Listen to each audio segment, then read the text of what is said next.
കർത്താവായ യേശുക്രിസ്തുവിൽ വിശ്വസിക്കുക, നീയും നിൻ്റെ കുടുംബവും രക്ഷ പ്രാപിക്കും. അപ്പോസ്തല പ്രവർത്തനം 16-ാം അധ്യായം 31-ാം തിരുവചനം. ഒരു വ്യക്തി യേശുക്രിസ്തുവിൽ വിശ്വസിക്കുമ്പോൾ അവനും അവൻ്റെ കുടുംബവുമാണ് രക്ഷ പ്രാപിക്കുന്നത്. യേശുക്രിസ്തുവിലുള്ള വിശ്വാസം വഴി നമ്മളെല്ലാവരും ദൈവത്തിൻ്റെ മക്കളാണ്.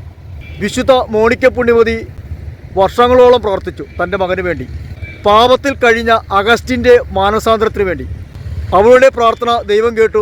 കാലത്തിൻ്റെ പൂർണ്ണതയിൽ അഗസ്റ്റിൻ മാനസാന്തരപ്പെട്ടു, യേശുവിനെ നാഥനും രക്ഷകനും കർത്താവുമായി സ്വീകരിച്ചു. അദ്ദേഹം ഒരു വൈദികനായി, മെത്രാനായി അറിയപ്പെടുന്ന ഒരു വിശുദ്ധനായിട്ട് മാറി, വിശുദ്ധ അഗസ്റ്റീനോസ്. നമ്മുടെ ജീവിതവും ദൈവകരങ്ങളിലേക്ക് കൊടുത്തുകൊണ്ട് പ്രാർത്ഥിക്കുമ്പോൾ, യേശുക്രിസ്തുവിൽ വിശ്വസിച്ച് പ്രാർത്ഥിക്കുമ്പോൾ നമ്മളും നമ്മുടെ കുടുംബവും രക്ഷ പ്രാപിക്കുകയാണ്. മറ്റ് ആരിലും രക്ഷയില്ല. ആകാശത്തിന് കീഴെ മനുഷ്യയിടയിൽ രക്ഷയ്ക്ക് വേണ്ടി മറ്റൊരു നാമവും നൽകപ്പെട്ടിട്ടില്ല, യേശുവിൻ്റെ നാമമല്ലാതെ.